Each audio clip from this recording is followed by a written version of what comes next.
What is up? Welcome to this week's episode of Lambgoat's Vanflip podcast. This week, I also have a shirt on. Luca. This week, I am no Morbid Angel in here. Yeah, I had to wear a death metal shirt for the death metal band. You know what I mean? I had to. You had to look through all your emo shirts. Yeah, that's true. That's true. I had to cry. I had to go through all the shirts soaked in tears. But no, today I am joined with Luca Indrio of the Oakland-based, I think you're still Oakland-based at least, California-based. The band is based in Oakland still, yes, sir. Nice. Yep. Well, welcome to the show. We like we were previously talking just 3 seconds prior to starting this podcast. I had to check to see which one of you guys has previously been on the show, and we had your drummer Chad. God, I think that was like in 2019 or 2020 during the pandemic or something like that. It was crazy. Right on, man. A lot's going on. So you already know some. Yeah, I know a little something about it. You already spilled the beans. Well, I think in that time, in that little media shuffle, you guys were promoting Mortal. I think that was the record that had just come out then, and you currently are on track to release another one in a couple weeks here, 3 weeks, 2.5 weeks. You have Lifeless Birth coming out on Tank Crimes on April 12th. So, let's just jump into it. What's the big difference between Mortal and Lifeless Birth for the common person who just listens to death metal? Well, Lifeless Birth. If you never heard our band, we're we have aggressive parts with a lot of riffs. It's definitely down-tuned metal, and we got parts also that they're more melodic, some weird tempos. We got some groove. We got some breakdowns. We got all the good stuff in there. And I feel like the main difference between Mortal and Lifeless Birth is that we just got better at it. So I feel that the NECROT is still NECROT. We still sound like us, but the aggressive parts are more aggressive. The melodic parts are more interesting. I feel like that the breakdown, slow down parts, the more groovy parts, some more intense. I think we're just getting better at what we do. So I feel like overall, composition-wise and sound-wise, is a better album. And I think people will be able to enjoy it from the first song to the last one. Yeah, and you've been a band for almost 13 years. Yeah, a little over a decade. So, it takes some time to kind of settle in. Not that you guys weren't settled in half a decade ago or anything like that, but you started putting out records in 2017 after being a band for a number of years then. So to get settled in, that makes sense.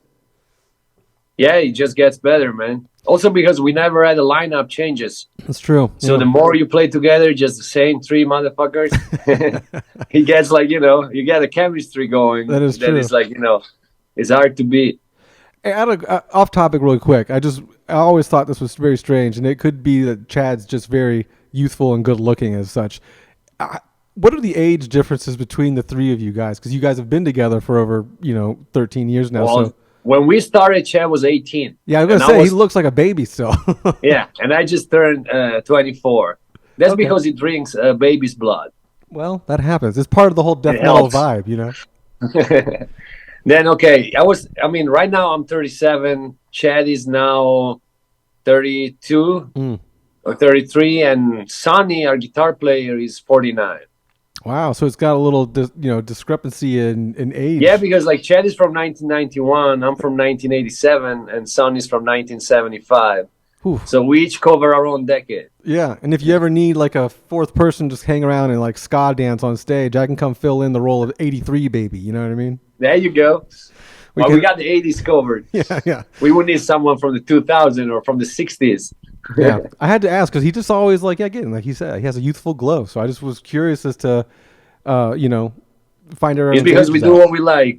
It's true. So how did you guys link up with the with the other member? Oh God, I'm fucking blanking on his name. What'd you say his name was? Sonny? Sonny, yeah. Oh, Sonny, we all lived in the same place. We all lived in the Bay Area at the time. We were all living in Oakland, and we've known each other for a while. And me and Chad were waiting for the right person to add to the band.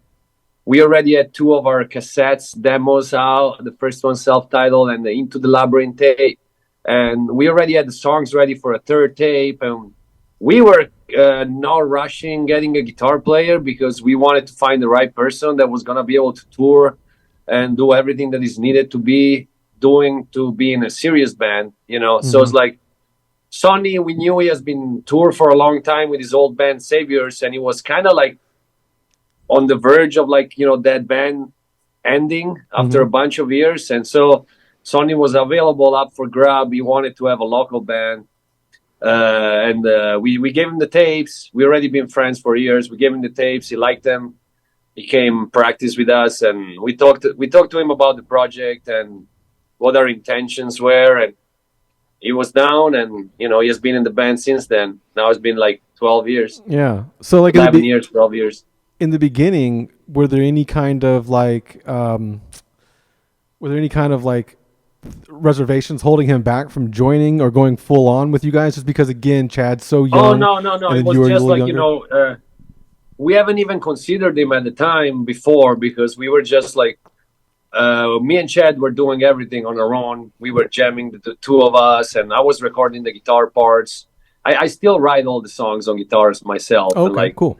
And then we were like, we had a few people asking to be in the band, but they were not the right candidates. So when Sonny came to mind, I think we met at the show somewhere in Oakland, and we gave him the tape, and we asked him if he wanted to be in the band. We just wanted someone who we knew he was ready to go on tour a lot, because that was our intention when we started the band. We wanted to do a band that would be on the road, and not just a band that practice and once in a while record something. We wanted to do everything that the band needs to do. Got you. So it's like we needed the right person. We know Sonny has been doing it for a year, and we know Sonny is a sick guitar player. We know he wasn't coming exactly from like death metal or extreme metal, but like we knew he was capable of it. And also I knew that he was the kind of guitar player that prefers playing through like a Marshall JCM 800s and whatnot, like with the more like a more classic sound rather than a more modern sound. And we were looking for that too. So there was a lot of elements that were perfect in Sonny for being in NECROT. And it all worked out, and it's still working out great. Interesting. Yeah, I was just curious because like the age gaps, like would Sonny not be as forthcoming with it because like maybe you guys can't tour as often because Chad's so young, or maybe he doesn't have any experience in touring, or no, regardless of the age, we're all on the same page. Yeah, it definitely seems like that now. Obviously, you're rolling ahead. Speaking of which, let's go back to the comparisons between Mortal and Lifeless Birth here. One thing I've noticed, because you guys have shared a handful, I think a pair of singles so far. You've got Cut the Cord and Drill the Skull are out now, correct, streaming anywhere and everywhere. One thing I definitely noticed was that the overall sound of those two singles, at least, kind of differ from Mortal. But you guys, you definitely recorded at the same location, same studio. You still at Earhammer, but you mastered it with a different person. And again, it could just be me thinking that it sounds different. But do you guys? I mean, we mastered it with different person from Mortal, but it's the same person who mastered Blood Offerings. Okay. Our previous album, and Audio Siege is Brad Borwright. And I feel like the master is important on the record, but also I feel that we kind of took as an example, because it's like we worked with Greg Wilkinson recording Blood Offerings and Mortal and now Lifeless Birth. So we took as an example our previous works, and we kind of tried to get what we really liked about the sound of Mortal and what we really liked about the sound of Blood Offerings, and we tried to get the best of the two worlds and make it into a new sound for Lifeless Birth that wasn't as far from the other ones, but it was just a more refined sound of our previous two albums. And then we decided to go with Brad Borwright because we know that Brad knows the band really well, and we know that he respects a lot of the work that you do in the studio with the mixing. It doesn't go and change your sound completely, with the mastering.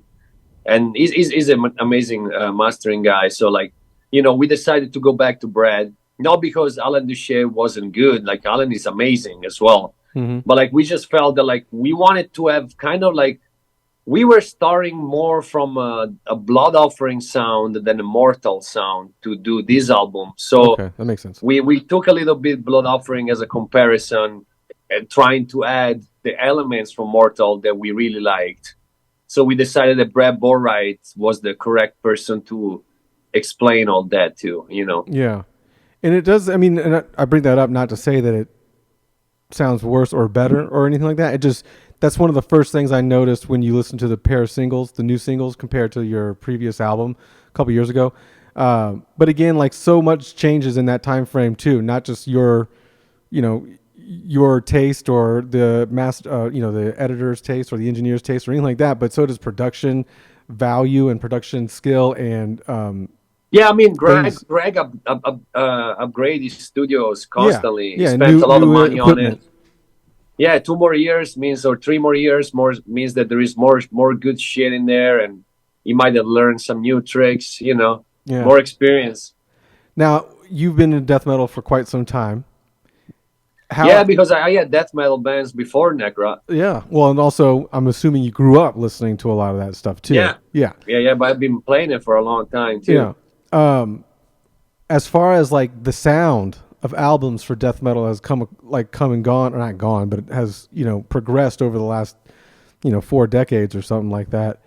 Do you find that it's losing a bit of its luster from the sound perspective, or is it gaining more, you know, more nuance with the ability to do more in the production and mastering side?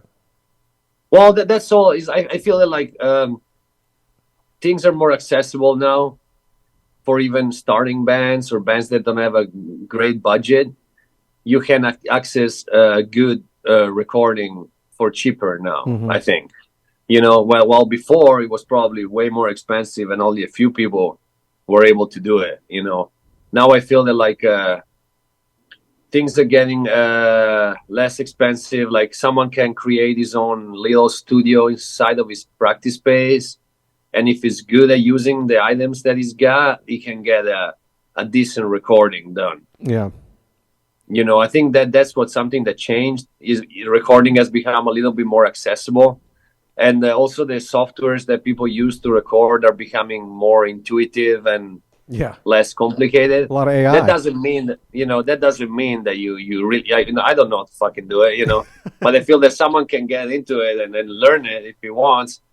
But I also feel like his personal taste, because it's like, you know, extreme metal or death metal or whatever you want to call it, is like, it means a lot of different things from a person to another. Like there is super produced stuff that is all copy and paste, recorded with like, you know, hyper modern mesa boogies and guitars. And then there is the more classic sound. There is albums that sound more, some albums have more of a live feeling and some albums have more of like a 100% studio production, you know. Yeah. So it's like, it depends a lot what the band wants and how do you want to sound. Like to me, it's always like, you know, I wanted to catch a real sound, you know. Is if you come see us live, our sound on the record is fairly close to the sound that we have live. Yeah. You know. And you know, that's something that's why I kind of brought up the differences in the 2 singles with the last album, because I found that Mortal was very clear and crisp. Like you can hear like a lot of stuff, and not that you can't on the new singles, but like you said, there's definitely a different layer of element somewhere along the line that sounds or gives it like a feel of more of a live situation. And that's kind of what I was trying to get at maybe earlier, is that it does sound differently, not in a bad way whatsoever. It's just that was somewhat intentional. Okay, interesting. Because we did feel that Mortal sounded really good, but we also felt that it was sounding a little too crisp and bright, a little too clean up, and it was missing a little bit of the low hand that instead we had on Blood Offerings. You know, they both sound really good, but like with this third album, we wanted to still get the clarity that you can understand all the riffs. You know, we don't want it to sound muddy, you know, that you don't know what's going on. So we wanted to have the clarity, but we also wanted to have more of a raw, low hand, powerful sound that it makes you feel like you're in the room with the band playing, you know? Yeah. And again, I've only heard the 2 singles, and it feels and sounds similar to that. But again, Mortal shreds, and you can hear everything very clearly and crisp.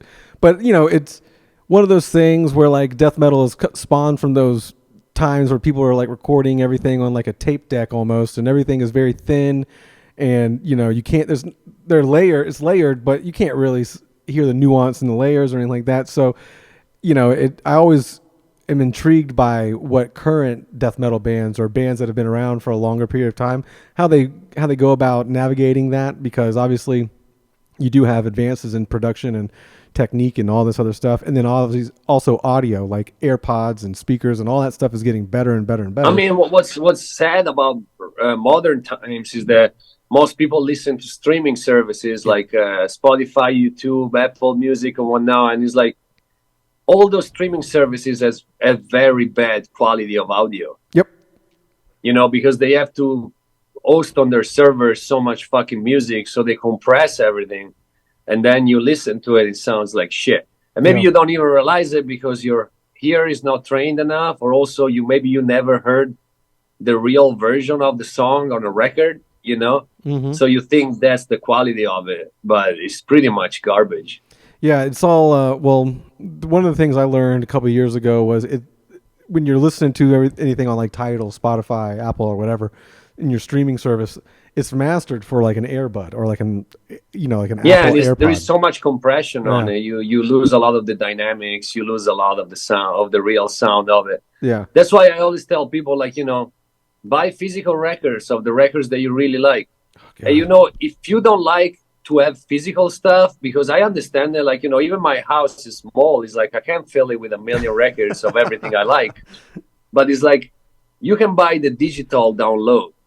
You can buy the digital files, usually for like $7. Like, we sell our new record for $7. It's included in a lot of stuff too. If you buy an album, and you it's get the digital album. If you buy the tape or the LP, you get a code to download it. But like, if you don't want to have the physical record because you don't know where the fuck to put it, you can still buy the digital files, and then you can have a library of the records you like that they actually have a quality of format that it allows you to listen to it in a way that it should be, because sometimes I'm like, God damn, we put so much effort into making this shit sound good, and then they throw it on Spotify and it sounds like shit. Great. Yeah. It's like a battle. It's an all-time battle that you have, A little bit. I am going through, this is Shinfo, no one's going to care about this, but you're talking about physical media. I literally am rearranging my office here, and so I've got all my CDs taken down off of my shelf, and they're all stacked like right here. It's like 600 CDs. Yeah, you can't even get to your bed to go to sleep. You're sleeping like on that 600 CDs, and all I need is like me to like swing my chair over 1 inch too far and knock all of them over or something like that. But yep. Yeah, like a domino effect. Yeah, I'm currently approaching like 1,000 physical media things, like 600 CDs and a bunch of vinyl and tapes and stuff like that.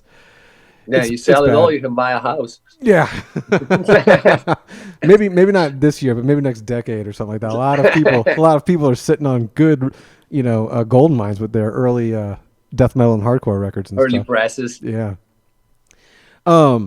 What does do you write the vocals for all this stuff, or is that like a group effort? No, yeah, of course.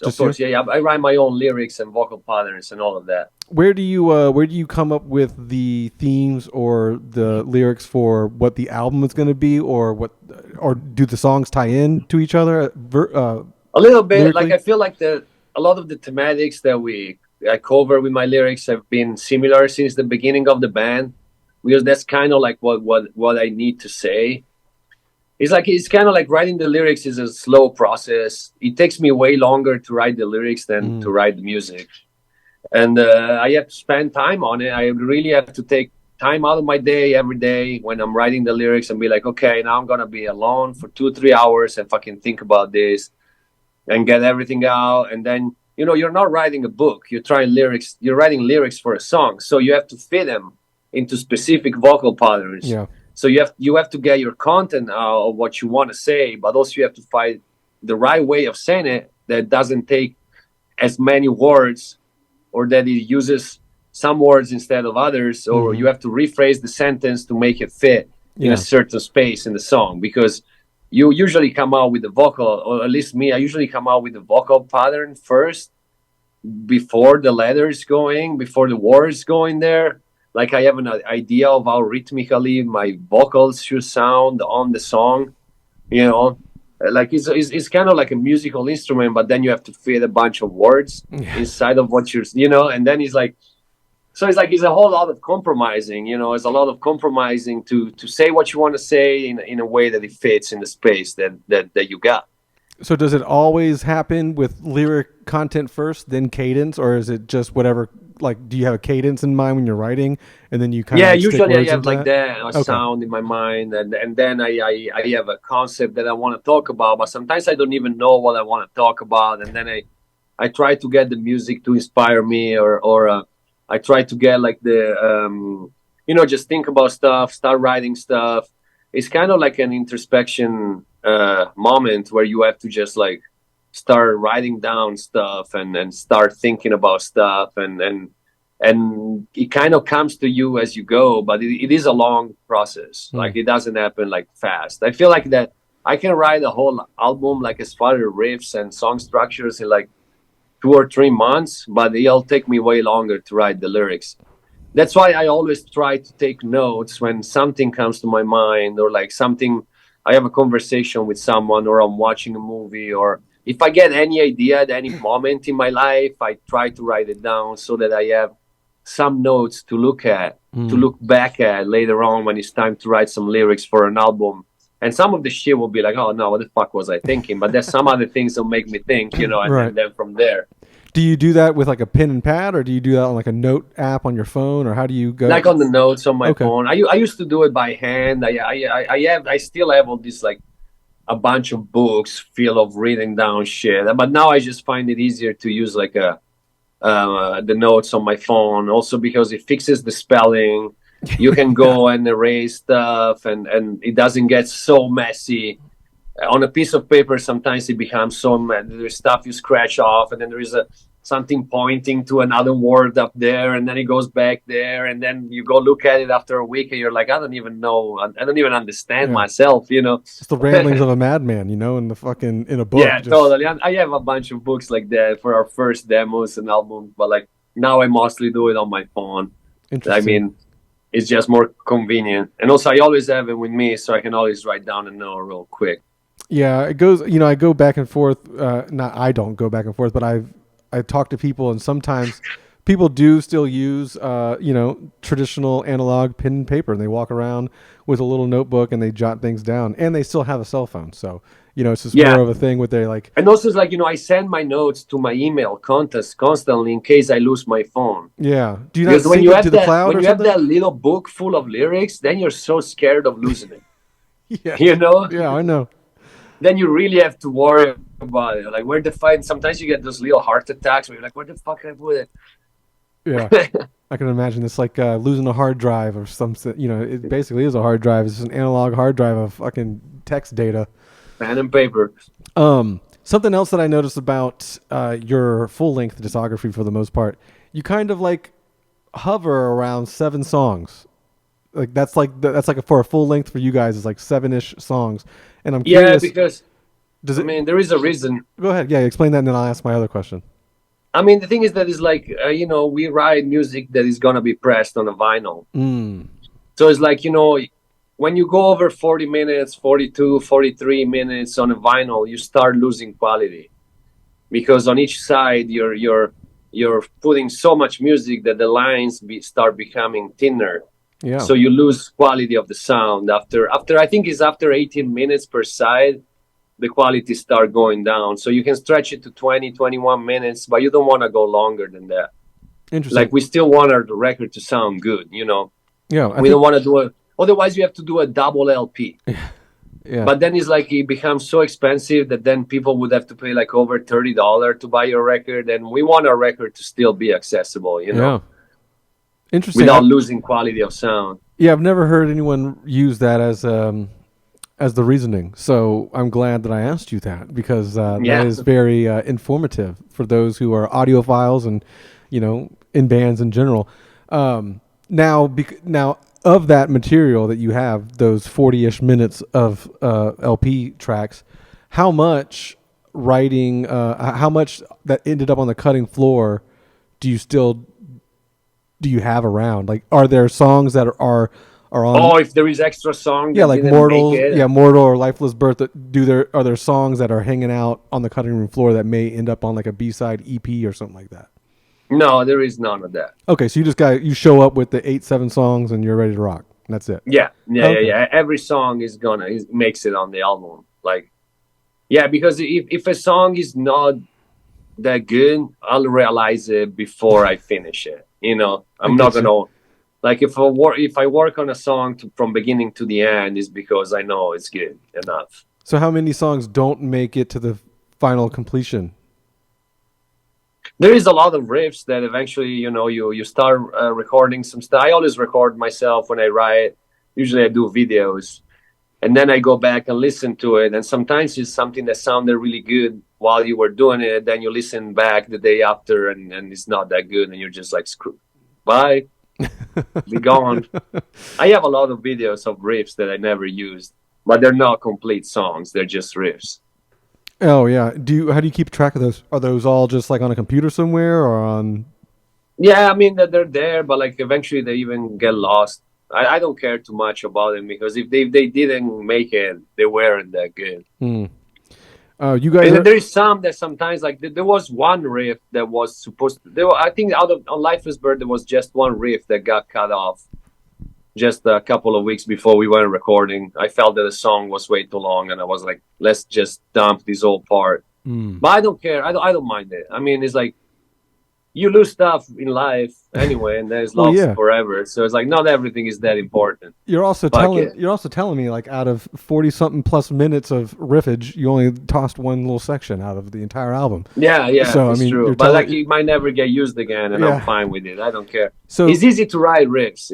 What's hard is to write a song. Okay. You know, putting the riffs together is the hard part. Anybody can write a sick riff. I think lots of people can write one sick riff or two, but then putting a song together, that's the heart, in my opinion. That's the hard part. The compilation of it. I get that. Is there a riff that's what's the oldest riff that you've gone back that you didn't use and brought to life at a later album? Or is there any riff that you kind of... No, it never happened. No. Everything that doesn't make it, then it doesn't trash get forever. revisited. Yeah, okay. Yeah. I like that. I like that. I like to trash stuff forever. I feel sometimes you gotta do it, man. I know. Yeah, it's something to be said. It takes away space for the new stuff, because it's like every record is a representation of a certain time period. Yeah. So it's like you don't want to go revisit something from 2018 and throw it in your 2025 record, whatever. For sure. And it's like it just doesn't belong there. And you don't want to it's very good that you can just turn your back and move on from that and not think about it. That's a lot of people wouldn't be able to let go. Happen. We got new stuff now. So you guys just wrapped up supporting municipal waste on the Brain Squeeze tour. Sick. You did a tour with Dead Heat, and I don't know why I'm going to tell you this or why I'm saying this on the podcast, but that we started posting about that band a little over a year ago, and now it's a constant running joke in the comments. So, what's the joke? The goo. It's goo. Because I developed a good joke on tour about Daddy and about Ghoul. We were on tour with Municipal Waste and Ghoul and Daddy. Yeah. Okay. So I was singing him. Oh man, I was telling him, Daddy and Ghoul. I was telling him, Daddy Ghoul, Daddy Ghoul. That's it. That's the whole joke, man. Well, maybe that'll be a new running comment fucking joke on the website. Man. But yeah, I guess one of the guys, Mike from Dead Heat. Am I thinking of the? No. Is it Dead Heat? It could be Dead Heat. It might be a different person, but someone in the dude. Those guys are great. It's someone in the band's name is. As under the band, it's Mike Goo, and so everyone just comments goo on everything all the time now. So I think it's either Dead Heat or it was another band. Maybe you're making fun of the wrong band. Man. I think it's a different band. They're a Florida band too. So now I'm losing. Now I'm getting Dead Heat. They're from California. Yeah, now I'm getting even deeper into the worst woods. It was great to be on tour with them, man. They're super cool guys. They're just down to earth, smoking weed all the time. Yeah. Good times. Baseball season's starting up, and that reminded me. I live in Florida, and so I go see my team, which is the Rays in Tampa, and I did happen to catch Frank from Hatebreed and Tony from Municipal Waste at a game. Yeah, down Tony there. lives there. Yeah, I was at a game with them, or not with them, but we ran into each other and watched the game together. So that was kind of fun. And I was just thinking about that because I'm going there tomorrow. I'm going to watch opening day tomorrow. So let's see who you're gonna meet, man. hopefully that'd be cool. Never know. Yeah, you never. I didn't know that day, and that happened.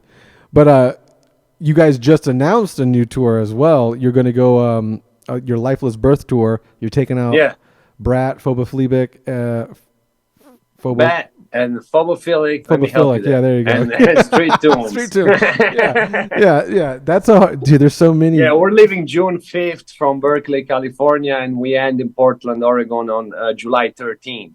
Yeah. So it's gonna be like a 6-week tour. We're going a lot of places. So full North America. We're hoping to everybody will be able to go to the show if they want to. Yeah. And what are some of your favorite areas to tour in America? We love playing in San Antonio, Texas, the Bay Area, Los Angeles, Richmond, Virginia. Let me think about it. We always have great shows in Canada. We always have great shows in Omaha, Nebraska. We have great shows in Chicago. There is a lot of places we like. Oh, Dallas, Texas. I don't know, man. It also depends on the tour, but there is some solid places where we always have great shows. Portland, Seattle. Yeah, definitely. San Antonio, Dallas. In Texas, people fucking go nuts. Yeah. Our guitar player is from New Mexico, so we always have great shows in New Mexico. I don't know. We're having great shows almost everywhere, man. But some places are just fucking nuts. I think one of the place where I love going every time is San Antonio, Texas. I love the weather. I love the amount of Latinos there. They go fucking nuts. The food is great. The city is nice. I like it because it's like deserty and hot. I like that shit. And the atmosphere is always great. But yeah, we have a lot of places where we do good. And, our fans are crazy, man. It's like we try to bring a show that inspire people to go nuts. Mm-hmm. We want our show to be intense and kind of wild and lowless. And so in some places they perceive it and they get it. And, we have some pretty crazy fans that they're coming to the shows to fuck shit up. Yeah. It's fun, Do you guys ever try to revisit places that you didn't go over well in previous tours? Or do you just kind of we've done that. Because we have done many U.S. tours, and it's like every time is better, Every time is better. The first time you go somewhere you've never been there, not many people shows up. Then the second time there's a little more people, and then by the third time is a great show, So you gotta go back to places over and over until people fucking gets it, That's true. And that's the only way to make a name for yourself, because it's like I understand that. When you show up on a Tuesday night in North Carolina, you've never been there. Don't expect to have the whole town coming to your show, Mm-hmm. But then you do it enough time that finally you have a sick show everywhere you go. Yeah, that's kind of how it works. That's a testament for those road dog type bands who are just the kind of bands that'll just go out on the road for many months out of the year. Whereas you don't really see that often these days anymore. I remember when I was 20 years ago, I was in a band. And it was just like a bunch of younger, unsigned guys just hitting the road all the time. It was just, you break your... I don't think there is any other way, Mm-hmm. I mean, it's like if you want your band to be known, you got to go play everywhere multiple times. Yeah, I think a lot of people get lost in the sauce with streaming numbers, follower account, account follow, and, your stats from social. Yeah, but that's kind of dumb because it's like, for example, I know that lots of our fans buy our physical record. Right. We sold 14,000 copies of Mortal. So there is people that's got that record and listen to it, and they're smart enough to listen to the record rather than listening to some shitty streaming service with shitty audio quality, Yeah. So it's like those numbers matter to an extent. I think the numbers that really matter is how many people come to your show. That's the number that matters, because I know of bands that they have a lot of streams and then nobody goes see them live. Right. Because eventually lots of these people, they just like one of your song and they add it to one of your of their playlists, but that they're not actually real fans of the band. When I know that NECROT fans they fucking listen to the album from the beginning of the end, and they'll go buy the new album when it comes out, and they'll come to the show when we come around. I think those are the numbers that matters. Is like who come see you when you go play live. Yeah. Did you said 14,000 copies of Mortal sold? Yeah, that's what Scotty told us. He's like, Wow. because he did all the represses, and those counts everything. Right, LPs, right. CDs, tapes, digital downloads. But does that count? Because I know and we just repressed it again. We just did another repress of Mortal. Nice. Because now that with the new album, people some new fans want to buy the old stuff again. Yeah, well, when you only have a limited number of variants, that is happen. So like that number doesn't include streams, and right? That doesn't include like no whatever. Streams. Okay, no, that's just physical copy or digital downloads. Like when you buy the digital copy. That's pretty awesome. I have to give you props on that. I mean, for being I know it's great, and I know that because we play a kind of music that is like niche, where people want to own the physical copy and they want to listen to the old album. They don't want to. This is not like pop music where you're trying to make it with one song, and then nobody gives a shit about your album. It's like, people that listen to NECROT, they're like a little more old-fashioned style. Like, they'll want to have the fucking record. They want to spin it. They want to listen to the whole thing. Yep. And it's cool. It's great because that's what we do. We grew up doing that. We didn't grow up adding one song to the playlist and then another one and then listening to half a song and moving on to the next one. It's like, what the fuck is that? The only thing I do that with is probably pop music, and pop music from back like 20 years ago, like rap and pop music from back in the day. The one hit wonder. Yeah, right? I'll do a lot of the whole record, right? A lot of 90s and early 2000s hip hop and pop end up on a one song playlist. You know what I mean? Totally. Yeah, but it's like we are a different kind of music. Of course. It's like, we're not trying to make it with just one song. We're trying to have a loyal fan base that understand what we're doing, and we want to see them at the show. We want to have this exchange with the crowd. It's like the live show is a big part of like extreme metal music. Performing in front of people, not just the one song they know, but like all the songs they want to hear. Yeah. And you guys, that's your third with Tank Crimes, and that, I mean, again, that's kind of wild that you guys have done 14,000 when you really put the numbers, I mean, comparative to other bands and stuff like that, because again, you are in a very niche genre of extreme music that not a lot of people would listen to in general. So like you said, the fans that you do have are kind of fans. They're like wanting to be there, wanting to be a part of it. And so, it'll be interesting to see what happens with your new record coming out here, Lifeless Birth. That'll be interesting to see, and to see how the numbers pan out after. Obviously, we're talking about the album 4 years after you released Mortal, so you're repressing a couple. Yeah, you're repressing and repressing, but again, that there's a lot of interest in NECROT, so that's cool too. What brought you over? What brought you over to America from Italy? You're originally from Italy, correct? Yeah, I was born in Florence, Italy, and I moved to Oakland, California when I was 21. And I did it mostly because I wanted to be in a place where to find the right people to play metal. Oh wow! So you came just by yourself, or did your family move out here with you, or? No, I came by myself. I have some family. My uncle lives in Oakland since he was really young. Like he immigrated when he was like 30. He's like 72 years old now. So he immigrated to the U.S. like in the 70s. So it's like I had my uncle living in Oakland, and but I came by myself, and like I got a job in a restaurant, Italian restaurant, and then I put an ad on Craigslist to find people to play with, and then I figured out my status, immigration status, and I was there for like 14 years, and then in 2020 I moved to Mexico when the pandemic started. Wow! So now I live in Mexico full time. Oh, you're there but now. I have a double citizenship, U.S. and Italian. Interesting. That's cool. What made? And then I traveled. What's that? No, go ahead. No, yeah, I traveled to the U.S. to do the band. We go recording, we go on tour, all of that. So it's like I go back and forth. That's pretty sweet. So what made you? Outside of your uncle being in Oakland, the Bay Oh no, Area. yeah, my uncle had a minimum part in this because it's like So what made also you like my decide uncle to? lived in the U.S. all his life, so it's like I didn't see him like regularly, No, you no, I know. know, but like, what were you just like hip to the bands that were going on in the Bay Yeah, Area? because it's Okay. like, you know, I had bands in Italy and where we were trying to do stuff and we did a European tour and then one of the band members didn't want to do shows anymore. Like it's just a different society where it's really hard to get a band going for real.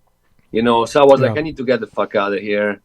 And I decided to come to the Bay Area because of all that you hear about it. You know, all the great bands that came out. It's such a magical place for music and extreme music. You know, it still is. So I was like, fuck, I need to get there. And so I went there and then I stayed there and I joined the band after 2 weeks that I was there. Mm. I put an ad on Craigslist. I was 21. I remember I put like, I'm a bass player. I want to start or join a band that sounds like either, these were the bands that I put on it. I put like Motorhead, Venom, Discharge, Morbid Angel. I put some like, you know, some of the classics. I was like, this is going to attract the right people.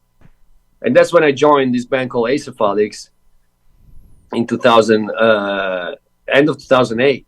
And then I played with them for like years. And then I joined the band Vastum, which was some of the same members. And I was in that band for like 13 years. And then a couple of years later in 2011, I met Chad and we started NECROT. Yeah, that's crazy. That's weird. That's cool. So That's weird. yeah, it's just, I mean, it's not weird. It's just there's a lot to be said of like someone at your age just going like, I'm gonna move across the world just to Yeah, I mean, fulfill it my little wasn't like dream. it was not a walk in the park. It was tough. No, I The mean it first doesn't few sound years like were it. like insane. They were intense because you're not used to like not know anybody. You're not used to a lot of things. You're Yeah. not used to have to figure it out a lot of shit on your own Yeah. and having to learn properly the language and having to find a job, a place, and figure it out who you can trust, who you can't. And you're still really young, so you make a lot of stupid ass decisions that Yeah. gets you into like some serious situations where you don't come out of it. Like, you know, it's like it was like part of it was very traumatic. Oh, I'm sure because you're also you're probably worried about being deported or getting in trouble enough to where you have to get kicked out and go sit Yeah, back there is a home. lot of that.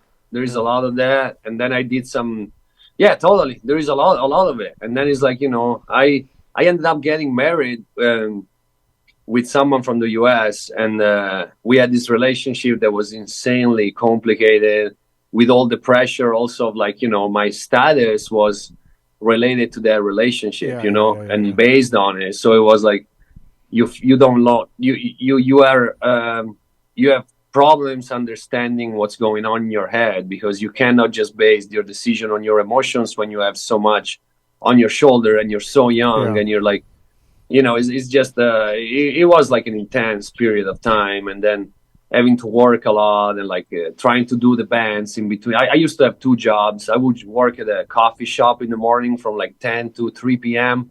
and then I would get to work in a restaurant at 3:30 p.m. and then half an hour break, and I would come out at like 11 at night. Yeah, that's And I crazy. wouldn't work every day, but then it's like the day that I wasn't working, I was going to band practice and trying to do the music stuff. And, you know, it has all been like a long process. But Yeah. now, like, you know, now I'm here and I'm fucking going on tour with Necra. We got a new album. We're on the cover of Decibel magazine. It's like, you know, it paid off. Yeah, it's a A lot of lot of grinding. sacrifice, a lot of hard work, but it's getting you somewhere or Yeah. getting me somewhere. It's definitely grinding. It's definitely a grind, and a lot of people, I guess that's why some bands persevere and some bands do not, because some bands can hack it. Whether it's doing those things like you working two jobs and doing the band and whatever, or it's just too hard and they don't get enough likes on their post and they quit. So Yeah, I mean, but like if you quit, you quit. that's true. Bye. That's true. Out of the You way. know? Get out of the way. What made you decide to move to Mexico? Well, because during the pandemic, all of our shows got canceled, and like, so I had no job with the band, and then I had no. My only other job I ever done was working in a restaurant as a busboy or a waiter. So like, all the restaurants were shut down. Like there was no work, and I was like, I need to get the fuck out of here because I'm gonna run out of money. because living in the Bay Area is fucking expensive. Hell yeah, it is. I know that. You know, my it's partner super was there. expensive, and also it's like I was so fed up with it anyway because it's like I moved there in 2008, and I moved to Oakland, shitty neighborhood. You could get rent a place, you could rent a room for $300 a month when I moved there, you know, and that gave me so much time to play music and do whatever I want. But then slowly the prices of everything went up and up and up to the fucking ridiculous, like ridiculous.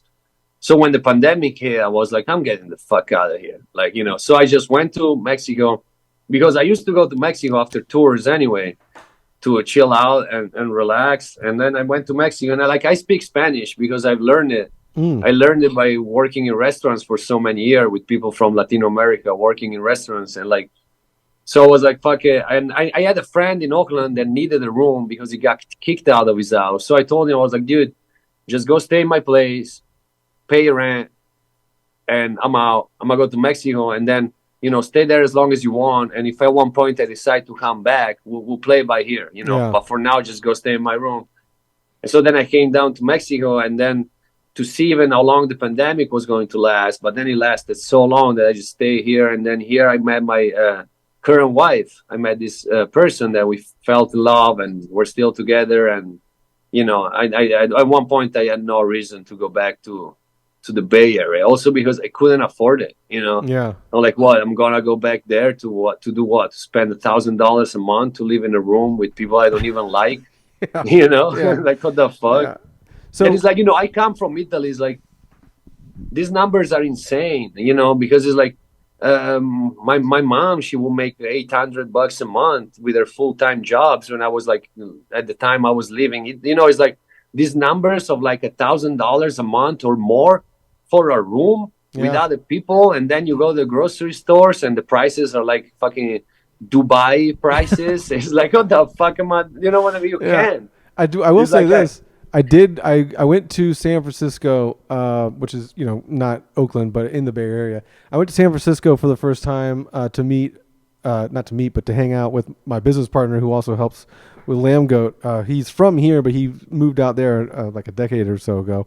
But I finally went out there and hung out with him. And, you know, I live on the East Coast, Florida, and I also had culture shock going out there. You know, and this was like in August last year. So I remember like the first day I had to call back home and I was talking to my girl and I was like, it is nuts out here, dude. It's like, it's so different out here. It's so crazier than what we are used to on a day to day in Florida, you know, but.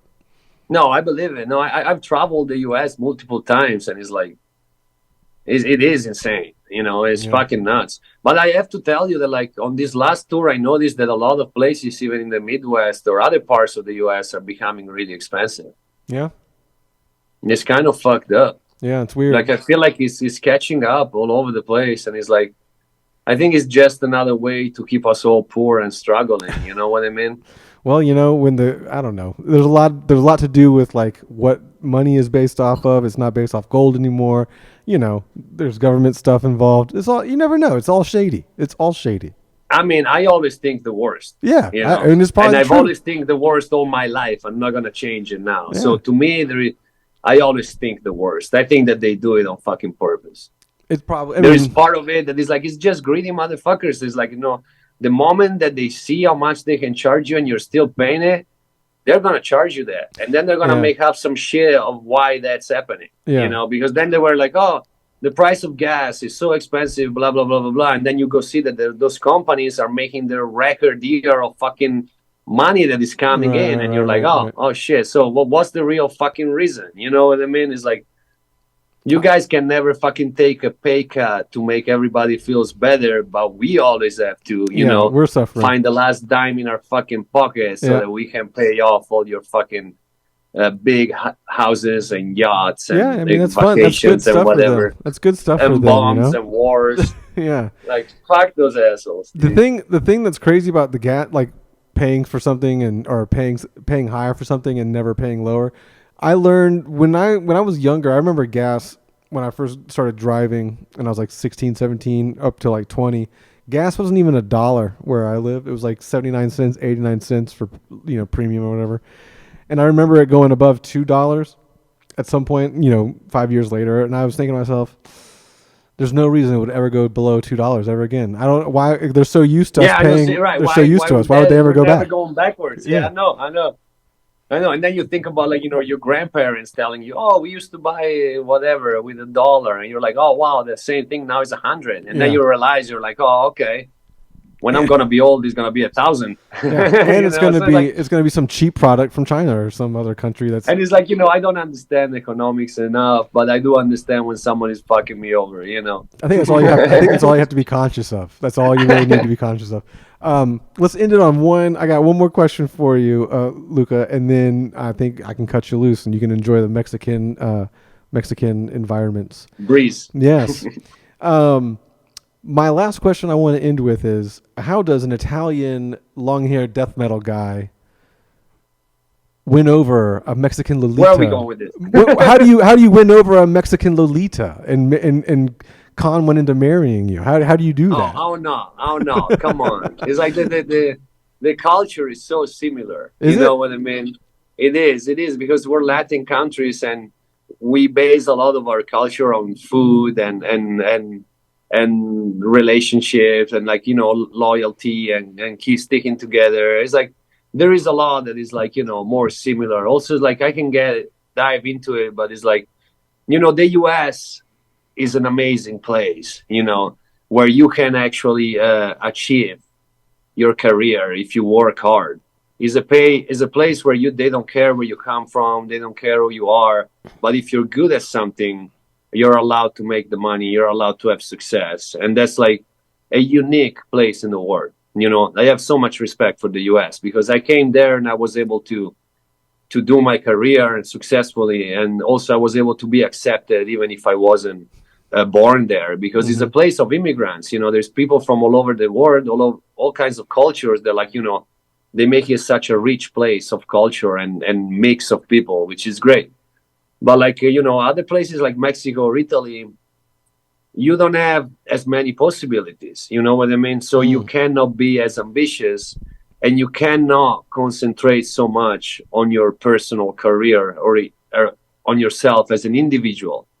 They're way more community-oriented societies because of the economy and the limited possibilities. So it's like, I feel that like you grew up in a way where you give a lot of importance to relationships of the people close to you, where you grow up appreciating really people that show love to you. And I feel that like people are more ready in this kind of society, but not because they're better people, just because the way the society is structured, you're more ready to overcome difficulties to stay together and fix things, When in the US, sometimes I feel like that there is such a glorification of the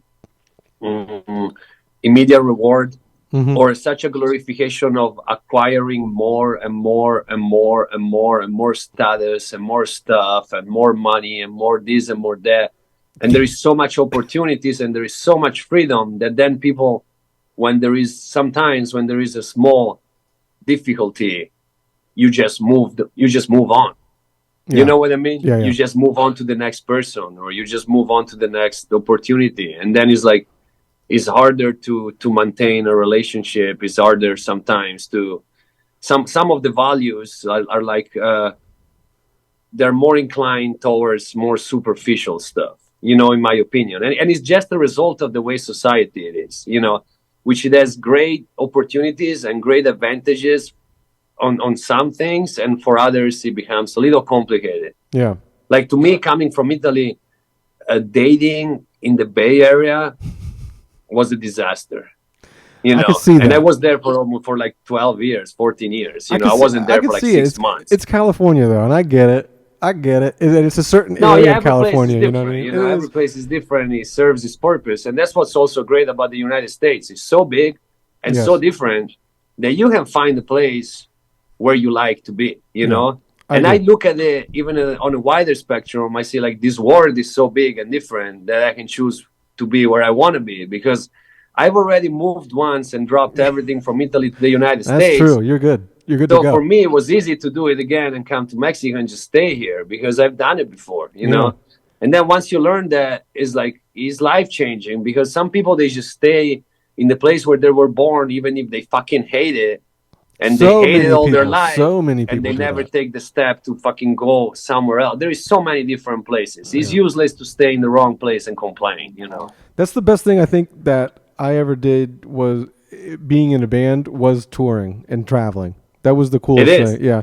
And I mean, like, I was 19, and so, you know, it was very like at the time I was like, me and my buddies are just going to go on this trip, you know, we're trying to make it and do all this, that, the other shit, but in reality you're just really one giant road trip where you're playing music for 15 minutes a night, if that, you know. So you're just Right, really, but you talk with the people. of course, you're traveling you see around. different Yeah, points of view. It's cool to travel. It's so important. It should be. I mean, the problem is that it's expensive. You know, it's not as accessible anymore. But like, that's also why I think that like the traveling should be cheaper, much cheaper. Should be actually something that society pushes you to do, because I feel like sometimes the most close-minded people is because they never saw anything else, you know. 100%. And then it's like you barely, it's like you sure it's like, you know, it's their fault, but not everybody's got the possibility, you know, of seeing farther than where they are. Not everybody's got the money or the time or the opportunity to travel, but it's like once you have the chance to do it and you open yourself to different points of view, you understand everything so much better. Yep. Broaden your horizons, broaden your interests, your likes, your passions, and all that stuff. Yeah, you just become more accepting of different Of course, points of view and cultures and everything. because you're privy to more, like you said, cultures, more nuance in other people's lives in other countries, you know, day to day stuff. So, you know, it's different than what you're used to. Just like I said before, it's California is completely different than what I'm used to here in Florida. So, you know, you hear No, man, it's like, forget about it. It's like me getting to California from Italy. Yeah, I was blown away, because in California is a place that has got so much respect for art and music, and you as an artist or a musician. While back at home in Italy, people will put you down. They'll be like, "Oh, I want to be a musician." They'll be like, "Yeah, whatever, dude. Go get a real job, dumbass." You know? Yeah. Or you'll be working a shitty job where they barely pay you, and you'll be like, "Hey, I need 2 days off to go play a show." They will treat you like shit. You'll be like, "Well, then go find a new job." Yeah. You know what I mean? Yeah. I mean, there's a lot of that here too. You move to California, you tell people, "I want to be a musician." People are like, "Fuck yeah, brother. Go for it." You know what I mean? I do. Yeah. And it's like, you need that. You need that environment. If you want to be an artist, if you want to be a musician, you need to be in an environment like that. Yeah. You can't be in a town where everybody's making fun of you for wanting to write songs. You know what I mean? Especially death metal songs, for sure. I understand. Especially. 100%. Luca, it's been great. This hour goes by quick, and I love it when it does that. Cheers, man. We will end on Lifeless Birth coming out April 12th. I'm not looking at anything right now. April 12th, right? April 12th on 10 Crimes Records. 10 Crimes. You can already pre-order it. That's true. And Scotty's sending a sick Lifeless Birth poster.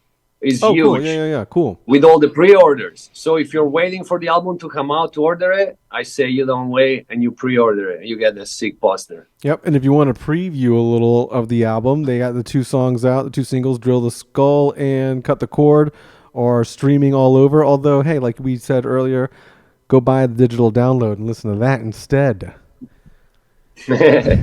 All right, Luca. Right on, man. Thanks for your time. Appreciate it, brother. Thank you. Good luck. And hopefully we'll see you in Orlando in June. I think that's going to be the closest you'll be to us. So we'll try to stop by and say hey. We'll be back in Orlando. We were there just a couple of weeks ago. That's true. What were you doing, man? I was hanging around doing stuff. You know, I'm busy as shit. I was traveling last month. It's been hectic. I've been traveling. Yeah, but hit me up if you want to come to the Orlando show next time. We'll get you on the guest list. Will do, Luca. Thank you very much. Enjoy the rest of your day in the Mexican sun. I will enjoy this wet Florida day that we have. The fucking Florida storm. Yes, every day here. It's for the summer now, so it might get sunny in a half an hour, then it rains again. That's true. We'll see. Thank you very much, Luca. Awesome. Have a good one. Thank you, man. Have a good rest of your day.